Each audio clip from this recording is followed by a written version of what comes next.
महाराष्ट्र में 207 सीटों का रुझान जो है वो शुरुआती रुझान दिखाई दे रहा है, जिसमें 87 और 15 सीटों का जो है वो यहाँ पर अंतर दोनों तरफ दिखाई दे रहा है। 87 सीट पर जो है वो इंडिया गठबंधन और एनडीए 115 पर जो है वो दिखाई दे रहा है। तो ये जो चीजें निकल करके सामने आ रही हैं, कितनी यहाँ पर बदल पाती हैं। अगर चुनाव आयोग की वेबसाइट को अगर मैं देखूं एक बार फिर से आप लोगों के लिए, तो अभी बिल्कुल मैं चुनाव आयोग की वेबसाइट देख रहा हूं और इसमें 13 सीटों पर कांग्रेस आगे चल रही है और उसके बाद में 9 सीट पर बीजेपी आगे चल रही है और शिवसेना उद्धव ठाकरे 9 सीट पर आगे है। तो अभी भी चुनाव आयोग की जो वेबसाइट है वो 48 सीटों पर ही रुझान यहां पर दिखाई दे रहे हैं और रिफ्रेश करने के बाद में भी ये नंबर जो है वो बदल नहीं रहे हैं। तो चुनाव आयोग की वेबसाइट पर अभी भी काफी पीछे है चीजें, लेकिन वहां पर कांग्रेस के लिए कम से कम अच्छी स्थिति दिखाई दे रही है, ये साफ तौर पर दिख रहा है।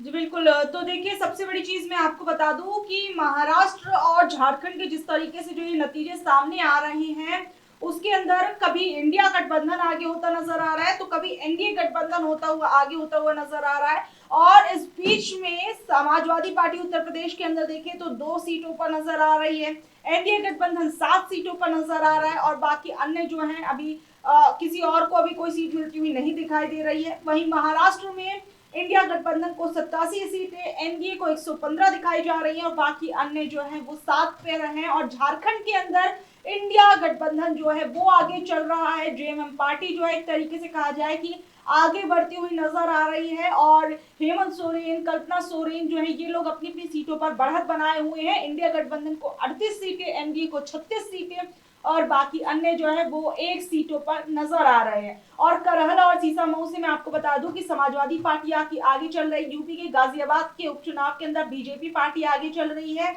और साथ ही में फूलपुर में जो समाजवादी पार्टी है वो आगे चल रही है। और झारखंड के अंदर जो शुरुआती नतीजे सामने आ रहे हैं उसमें एक तरीके से आप कह सकते हैं कि इंडिया गठबंधन और एनडीए गठबंधन दोनों में ही कांटे की टक्कर नजर आ रही है। क्योंकि आप देखिए 36 और 38 का जो ये आंकड़ा है, ये ज्यादा बड़ा आंकड़ा तो है नहीं और ये कभी भी उलट पलट भी सकता है, लेकिन अभी फिलहाल के लिए इंडिया गठबंधन जो है वो आगे चल रहा है। और साथ ही में मैं आपको बता दूं, डिंडोशी महाराष्ट्र के अंदर संजय निरुपम जो है वो पीछे चल रहे हैं। और इस वक्त महाराष्ट्र के ये हालात मैं आपको बता रही हूँ, जिसके अंदर जो सुनील प्रभु हैं वो अभी आगे चल रहे हैं डिंडोशी से और आदित्य ठाकरे जो है वो वर्ली से आगे चल रहे हैं। बारामती से मैं आपको बता दूं कि जो अजीत पवार है वो आगे चल रहे हैं, जिसके अंदर अजीत पवार लगभग अभी 3623 वोटों से आगे चल रहे हैं। और कराड़ दक्षिण से पृथ्वीराज चौहान जो है वो आगे चल रहे हैं। राहुल नार्वेकर जो है कोलबा से बीजेपी के वो आगे चल रहे हैं इस वक्त। और हीरा नवाजी देवासी जो है कांग्रेस के वो पीछे चल रहे हैं। कोलाबा की सीट से मैं आपको बता रही हूँ, जिसमें राहुल नार्वेकर जो है वो आगे चलते हुए नजर आ रहे हैं। संजय निरुपम डिंडोशी से पीछे चल रहे हैं। युगेंद्र पवार बारामती से पीछे चल रहे हैं और राहुल नार्वेकर जो है वो आगे चल रहे हैं। शाइना एनसी जो है अभी उनकी सीट पर अभी नतीजा नहीं आया है और इस वक्त अजीत पवार आगे, आदित्य ठाकरे आगे, ये तमाम आंकड़े मैं आपके सामने रख रही हूँ। और मिलिंद देवड़ा जो है वो अभी पीछे नजर आ रहे हैं आदित्य ठाकरे से। हाँ, देखिए ये मिलिंद देवड़ा का पीछे होना अपने आप में उन तमाम लोगों के लिए बड़ा संकेत है। हालांकि हो सकता है कि मिलिंद देवड़ा को सिर्फ इस बात के लिए उतारा गया हो कि वो प्रेशर बनाए, वो किसी न किसी तरीके से आदित्य ठाकरे को उसी सीट पर रोक करके रखें। लेकिन अब चीजें जो है वो बदलती हुई दिखाई दे रही हैं। बड़ी खबर जो है वो मध्य प्रदेश से भी एक निकल करके सामने आई, जहां पर बुधनी में, मतलब शिवराज सिंह चौहान की परंपरागत सीट रही बुधनी सीट से जो है वो विधानसभा चुनाव लड़कर के मुख्यमंत्री बनते रहे। बुधनी सीट पर कांग्रेस आगे है और बुधनी में उनके बेटे कार्तिकेय चौहान, उन्होंने कहा था कि अगर कांग्रेस जीत जाती है तो यहां पर एक ईंट भी नहीं लगने देंगे। और ऐसा लगता है कि वो चीज यहां पर काम करती हुई नजर आई है और लोगों को यहां पर जो है उसका सीधे तौर पर जो है वो बीजेपी के लोगों को नुकसान उठाना पड़ा है। बुधनी में कांग्रेस इस वक्त में आगे चल रही है। मध्य प्रदेश में भी उपचुनाव हो रहे हैं। शिवराज सिंह चौहान बुधनी से जीत करके आए थे, उसके बाद में फिर उनको लोकसभा का टिकट दिया गया, लोकसभा में वो चुनाव जीत गए, फिर मंत्री बने। लेकिन उनकी सीट पर जो चुनाव हो रहा है वहां पर हेमंत सोरेन इस वक्त में आगे चल रहे हैं। झारखंड में हेमंत सोरेन अपनी सीट पर आगे चल रहे हैं। कल्पना सोरेन वो भी अपनी सीट पर इस वक्त में आगे चल रही है। महाराष्ट्र के अंदर महायुति इस वक्त में करीब करीब जो है वो 127 सीटों पर आगे चल रही है। इंडिया गठबंधन 83 सीटों पर आगे चल रही है। प्रियंका गांधी लगातार आगे चल रही हैं। प्रियंका गांधी लगातार जो है वो आगे बढ़ रही है। उसके साथ साथ जो है वो बड़ी खबर मैं आपको बता दूं, झारखंड के अंदर 38 और 36 का आंकड़ा जो है वो सामने आ रहा है, यानी तकरीबन दोनों जो है परिस्थिति जो है वो बराबर बराबर यहां पर दिखाई दे रही है। तो बड़ी खबर इस वक्त में है, और ये खबर जो है वो बीजेपी के लिए कितना बड़ा झटका लेकर के आएगी, बीजेपी को किस तरीके से यहां पर देखिए महाराष्ट्र का जो है चुनावी जो गणित है, जो कि इलेक्शन कमीशन की वेबसाइट पर है, वो आप देखिए 288 सीटों में से इस वक्त में इलेक्शन कमीशन की वेबसाइट पर कौन आगे कौन पीछे। तो देखिए महाराष्ट्र में इलेक्शन कमीशन की वेबसाइट के अनुसार जो आंकड़े हैं आपकी स्क्रीन पर है, जिसमें बीजेपी 10 सीटों पर और शिवसेना शिंदे जो है वो 9 सीटों पर, एनसीपी जो है वो 8 सीटों पर, अजीत पवार की, और एनसीपी जो है शरद पवार की वो 4 सीटों पर है, और कांग्रेस 3 सीटों पर यहाँ पर नजर आ रही है। ये आपको इलेक्शन कमीशन के जो आंकड़े आ रहे हैं वो मैं आपके सामने यहाँ पर रख रही हूँ। और बाकी अगर आप देखें तो महाराष्ट्र के अंदर 288 में से 217 सीटों पर अगर की बात की जाए तो इसमें इंडिया गठबंधन जो है वो 81 सीटों पर, एनडीए जो है वो 131 सीटों पर, और बाकी अन्य जो है वो 5 सीटों पर चल रहे हैं। और झारखंड के अंदर इंडिया गठबंधन जो है वो 38 सीटों पर आगे अभी भी है, और एनडीए जो है वो 36 सीटों पर, और बाकी अन्य जो है वो 1 सीटों पर नजर आ रहे हैं। वहीं उपचुनावों की बात की जाए तो देखिए एक मिनट मैं रोकूंगा आपको। ये महाराष्ट्र का जो स्क्रीनशॉट इस वक्त में आप देख रहे हैं, ये इलेक्शन कमीशन की वेबसाइट का स्क्रीनशॉट है, जो अभी लेटेस्ट, बिल्कुल लेटेस्ट है। आप ये बताइए, इसमें शिवसेना उद्धव ठाकरे उनका जिक्र तक नहीं है। अब बताइए, उनके बेटे वर्ली से शुरुआत से ही आगे चल रहे हैं। मतलब चुनाव आयोग का ये सिस्टम समझ में नहीं आता हमें कि एक तरफ बीजेपी को जो है संजय निरुपम पीछे चल रहे हैं। संजय निरुपम जो है वो हिंडोसी की सीट पर कांग्रेस के नेता थे, पहले शिवसेना में थे, फिर कांग्रेस में आए, फिर कांग्रेस से वापसी जो है वो एनसीपी में चले गए। तो मतलब कितनी पार्टियां बदलोगे साहब, और वो पीछे चल रहे हैं इस वक्त में। तो शिवसेना एनसीपी के अंदर गए वो। खैर, हम बात कर रहे थे कि महाराष्ट्र के अंदर जो चुनाव आयोग की जो वेबसाइट है उसमें उद्धव ठाकरे गुट का नाम तक नहीं है। अब बताइए कैसे मुमकिन है ये। मतलब आपको क्या लगता है कि उद्धव ठाकरे की पार्टी क्या 5 सीट पर 10 सीट पर भी जो है वो आगे नहीं है? सीधी सी बात है, जब अजीत पवार का नंबर आपके पास में है, 8 सीटों पर आप उनको आगे दिखा रहे हैं, और दूसरी तरफ कॉलम भी नहीं दिया यहां पर। मैं हैरान हूं इस बात को लेकर के, और ये करीब 9:30 बजने जा रहे हैं। अब बताइए आप क्या कहेंगे इसको। मतलब एक तरफ जो है वो आप कहते हैं कि नहीं डिजिटल है, हमने इतना काम किया है, हमने उतना काम किया है। क्या काम किया आपने? यहां पर काम आपका दिखाई नहीं दे रहा है। यहां पर तो नील बटे सन्नाटा दिखाई दे रहा है। यहां पर तो पता चल रहा है कि बीजेपी जो है वो 10 सीट पर है, शिवसेना शिंदे की जो है वो 9 सीट पर आगे है, एनसीपी 8 पर है, एनसीपी शरद पवार 4 सीटों पर आगे, कांग्रेस 3 सीट पर आगे, और उद्धव ठाकरे का नाम निशान भी नहीं। तो ये अपने आप में सवाल खड़े करता है कि चुनाव आयोग जो है वो कितना अपने आप में अपडेट है, या कितना जो है उस तरीके से दावे करता है। तो इस वक्त देखिए कई जगहों पर जो झारखंड वगैरह की इन सभी जगहों के जो नतीजे आ रहे हैं उसमें मैं आपको बता दूं कि बाबूलाल सोरेन जो है वो आगे चल रहे हैं। इस वक्त रामदास सोरेन जो है वो आगे चल रहे हैं। चंपई सोरेन भी अपनी सीट पर आगे चल रहे हैं सरायकाले की। हालांकि देखिए अब ये कहा गया है कि अब चंपई सोरेन इस सीट पर क्या चुनाव जीत पाएंगे, क्योंकि जिस तरीके से वो जेएमएम पार्टी को छोड़कर आए और अब एक तरीके से झारखंड के पूर्व मुख्यमंत्री भी हो चुके हैं, तो क्या वो अपनी सीट पर जीत पाएंगे। तो चंपई सोरेन भी मैं आपको बता दूं कि आगे चल रहे हैं। संजीव सरदार कोटका से आगे चल रहे हैं। बसंत सोरेन जो है वो दुमका से आगे चल रहे हैं। देखिए ये महाराष्ट्र का लेखा जोखा है, लेकिन अभी भी महाराष्ट्र में तकरीबन मुझे लगता है कि चीज़ें जो है बराबर बराबर ही हैं, कोई बहुत ज़्यादा अंतर नहीं है। क्योंकि ये टीवी पर जो है वो आपको दिखाई देता है कि 227 सीटें का रुझान है, जिसमें 87 और जो है वो 136 का मामला दिख रहा है। लेकिन अगर आप दूसरी तरफ देखेंगे तो दूसरी तरफ चीज़ें जो है वो उतनी आसान नहीं है। दूसरी तरफ जो है वो चीज़ें आसान नहीं है, क्योंकि चुनाव आयोग की वेबसाइट पर अभी भी पीछे है मामला, और अभी 9:30 का वक्त हुआ है। करीब ये मान करके चलिए अभी आप 1.5-2 घंटे का समय और लगेगा, और तब जाकर के कहीं पर जो है वो चीज़ें थोड़ा सा साफ हो पाएंगी।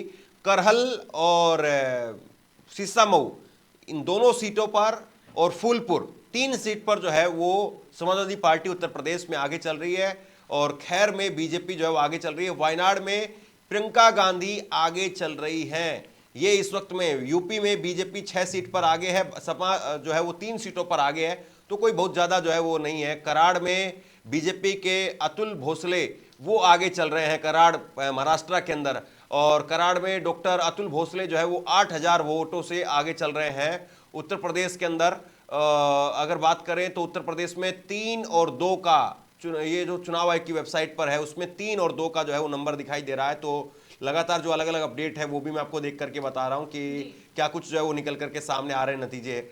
और सबसे बड़ी बात यह है, पृथ्वीराज चौहान वो पीछे चल रहे हैं। कांग्रेस के बड़े नेता है पृथ्वीराज चौहान, और पृथ्वीराज चौहान जो है वो पीछे चल रहे हैं। तो अपने आप में एक बड़ा झटका जो है वहां पर कांग्रेस के लिए हो सकता है। कल्पना सोरेन, हेमंत सोरेन वो आगे चल रहे हैं इस वक्त में लगातार। और उसके बाद में बाकी जगह पर झारखंड में एनडीए जो है वो रुझान के करीब है, लेकिन दोनों खेमे तकरीबन यहां पर बराबरी के स्थिति पर दिखाई दे रहे हैं। और उसके साथ साथ जो है वो इंडिया और एनडीए की अगर आप बात करें तो इंडिया और एनडीए दोनों ही खेमे के अंदर यहां पर हमारा झारखंड के अंदर जो है वो टक्कर लगी हुई है, 2-3 सीटों का सिर्फ अंतर है। और छगन भुजबल जो है वो आगे चल रहे हैं। छगन भुजबल बड़े नेता है एनसीपी के, एक वक्त में शरद पवार के काफी करीबी रहे, और फिर उसके बाद में अजीत पवार जब बीजेपी के खेमे में गए तो ये अजीत पवार के साथ चले गए, हालांकि जेल भी गए थे, लेकिन बाद में सब कुछ शांत हो गया, सब कुछ ठीक हो गया। तो ये बीजेपी के साथ जाने का एक तरीके से फॉर्मूला है कि आपको नींद ठीक आने लग जाती है, आपको कागज नहीं देखने पड़ते हैं, आपको फाइल नहीं देखनी पड़ती है, आप सुख चैन की जिंदगी जो है जी सकते हैं। तो बहुत सारे लोगों ने इस फॉर्मूले को अपनाया और इस फॉर्मूले के तहत जो है वो चले गए। और एनसीपी में रोहित पवार जो है वो आगे चल रहे हैं। तो ये एक बड़ी खबर जो है वो हो सकती है शरद पवार के खेमे के लिए कि रोहित पवार जो है वो इस वक्त में आगे चल रहे हैं। महाराष्ट्र में महाविकास अघाड़ी का भी शतक लगने जा रहा है, और महाविकास अघाड़ी जो है वो भी शतक के करीब है। 97 जो है वो पहुंच चुकी है, और 136 पर एनडीए है। तो यानी अभी भी कोई भी खेमा, मैं लगातार चेक कर रहा हूं, अभी किसी भी खेमे के अंदर ये नहीं दिखाई दे रहा है कि कोई बहुत जबरदस्त तरीके से जश्न की तैयारी चल रही हो और बहुत जबरदस्त तरीके से कोई माहौल बन गया हो। दोनों तरफ के जो खेमे हैं वो दम साधे हुए हैं। और एक बड़ा स्क्रीनशॉट जो है वो आपकी स्क्रीन पर है। और शालिनी जरा बताइए कहां कहां पर क्या क्या अपडेट है। जी बिल्कुल, ये जो आपके सामने है, ये इलेक्शन कमीशन की वेबसाइट का जो आंकड़ा है वो मैं आपके सामने रख रही हूँ। तो देखिए, इलेक्शन कमीशन की वेबसाइट के अनुसार जो अभी सामने आया है, इसमें भारतीय जनता पार्टी जो है वो 31 सीटों पर है। और साथ ही मैं आपको बता दूं कि ये जो इलेक्शन कमीशन के जो ये पूरे के पूरे आंकड़े हैं, इसके अनुसार अगर मैं बात करूं तो इलेक्शन कमीशन की इस वेबसाइट के अनुसार 31 सीटों पर भारतीय जनता पार्टी है। शिवसेना जो है वो यहाँ पर, वो एसएचएस जो है वो यहाँ पर 20 सीटों पर है। और कांग्रेस पार्टी एनसीपी जो है वो 15 सीटों पर यहाँ पर जीतती हुई दिखाई गई है अभी। और यहाँ पर एनसीपी शरद पवार की जो पार्टी है वो 8 सीटों पर यहाँ पर दिखाई गई है। कांग्रेस पार्टी जो है वो 5 सीटों पर, शिवसेना उद्धव ठाकरे की जो पार्टी है वो 4 सीटों पर, और यहाँ पर जो एक तरीके से बहुजन विकास अघाड़ी है वो यहाँ पर 1 सीट पर दिखाई गई है। और बाकी इंडिपेंडेंट कैंडिडेट्स यहाँ पर 3 जीतते हुए एक तरीके से दिखाए गए हैं। तो अभी जो ये इलेक्शन कमीशन की वेबसाइट पर जो चीजें चल रही हैं वो आपके सामने रखी गई है। इलेक्शन कमीशन की वेबसाइट जो कुछ कह रही है वो आपके सामने यहाँ पर आंकड़े जो है वो रखे गए हैं। तो आप अपनी अपनी स्क्रीन पर जो इस वक्त देख रहे हैं, ये इलेक्शन कमीशन की वेबसाइट के आंकड़े हैं।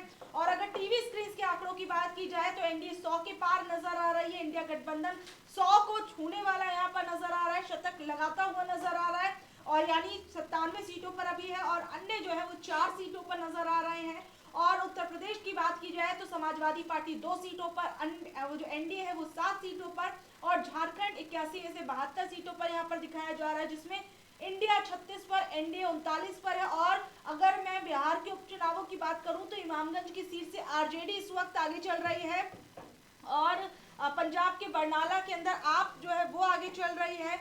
बुधनी से जो कि मध्य प्रदेश की सीट है उस पर कांग्रेस पार्टी आगे चल रही है। और अगर उत्तर प्रदेश की बात की जाए तो करहल, सीसामऊ, फूलपुर, इन तीनों ही जगहों पर समाजवादी समाजवादी पार्टी जो है वो आगे चल रही है और खैर से बीजेपी पार्टी आगे चल रही है।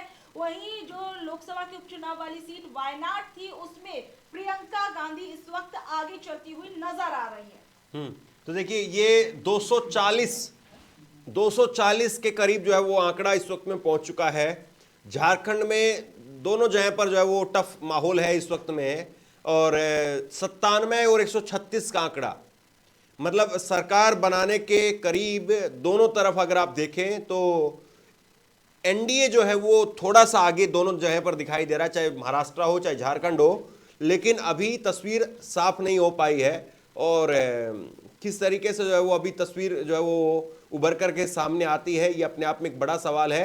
लेकिन एनसीपी के रोहित पवार वहां पर आगे हैं, और ये कुछ बड़ी खबर इस वक्त मैं आपको बता दूं, कुछ बड़ी खबर जो है वो किस तरीके से निकल करके सामने आ रही है वो आप देख लीजिए। महाराष्ट्र और झारखंड को लेकर के कैसे तस्वीर उभर करके आ रही है, और इंडिया अब शतक के करीब यहां पर पहुंच चुका है, 102 के करीब यहां पर मामला बनता हुआ दिखाई दे रहा है। देवेंद्र फडणवीस अपनी सीट पर पीछे चल रहे हैं इस वक्त। बहुत बड़ी खबर है, बहुत बड़ी खबर है। देवेंद्र फडणवीस जिन्हें महाराष्ट्र के अंदर मुख्यमंत्री पद का दावेदार माना जा रहा था, वो अपनी सीट पर पीछे चल रहे हैं। ये इस वक्त एक बड़ी खबर सामने आ रही है और बीजेपी पार्टी जिस फेस को लगातार इन महाराष्ट्र के चुनावों में लगातार आगे रखती आई, वो फेस इस वक्त अपनी इस सीट पर पीछे चलता हुआ नजर आ रहा है।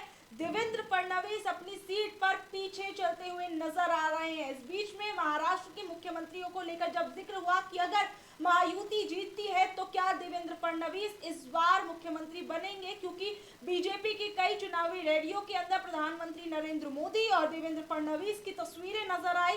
यहाँ तक कि जो अन्य उन्हीं के दल के नेता जो हैं उनमें से किसी की तस्वीर सामने नहीं आई। तो यानी कहा जाए कि एक तरीके से फ्रंट फुट पर मुख्यमंत्री बनाने के लिए बीजेपी पार्टी लगातार देवेंद्र फडणवीस को तैयारी कर रही थी और अब देवेंद्र फडणवीस अपनी ही सीट पर पीछे चलते हुए नजर आ रहे हैं।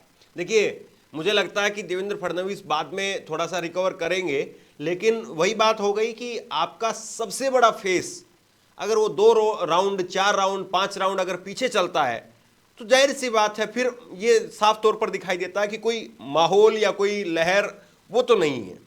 क्योंकि अगर लहर होती है तो फिर लहर में तो ये होता है कि जो सामान्य कैंडिडेट होता है वो भी जबरदस्त तरीके से अपने आप को जब वो आगे बढ़ाता हुआ नजर आता है।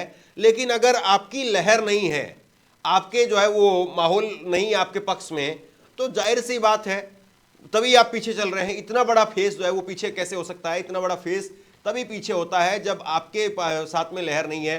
और पंजाब उपचुनाव की भी अगर मैं थोड़ा सा आपको अपडेट दे दूं तो पंजाब उपचुनाव में गुरदासपुर में और बरनाला के अंदर वो जो है वो बीजेपी आम आदमी पार्टी आगे चल रही है। और एक बहुत बड़ी खबर, केदारनाथ के अंदर बीजेपी पीछे चल रही है।